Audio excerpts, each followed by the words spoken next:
Lu-Peng is a former police officer who, after being dismissed from the force, ended up on the other side of the law and eventually rose to become the right-hand man of drug Lord Zhu Luang.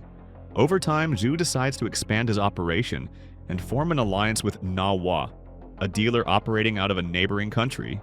But the deal goes sideways. A SWAT raid hits unexpectedly and Luang is killed. Lu Peng, however, manages to escape with Na Hua's people and even earns their trust, though in reality, he's an undercover cop. Once a successful businessman worth 3.7 billion yuan, Chinese filmmaker Zhao Rui-Yong made a series of reckless financial decisions in the late 2000s in pursuit of rapid growth, ended up under investigation, lost almost everything, and ultimately returned to where he started.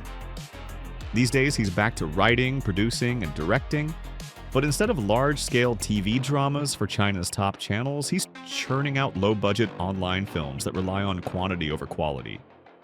In 2025 alone, his company released more than 10 films, and with that kind of output, it's no surprise that originality and creativity take a back seat.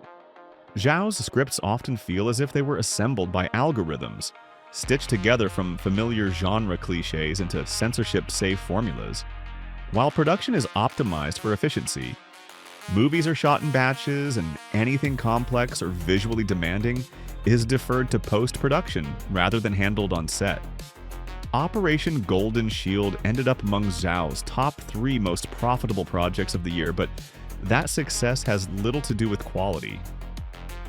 On the contrary, it's a thoroughly forgettable film with almost nothing visually engaging, except for the embarrassingly poor CGI used to enhance everything from shootouts to car chases and stunts. The effects are especially weak in scenes involving a helicopter. The in-flight fight sequence looks so cheap that even composite shots from half a century ago feel more convincing.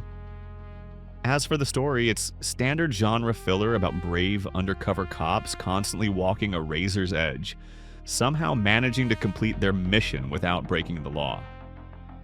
Lu Peng is even given near superhuman abilities, like being able to determine by sound exactly where a spinning revolver cylinder will stop, which is impossible to take seriously. He's perpetually on the verge of being exposed. The drug dealers never fully trust him and keep testing him again and again, yet it's never clear why they bother keeping him around at all. If something looks like a duck, walks like a duck, and quacks like a duck, just toss it in the oven and be done with it.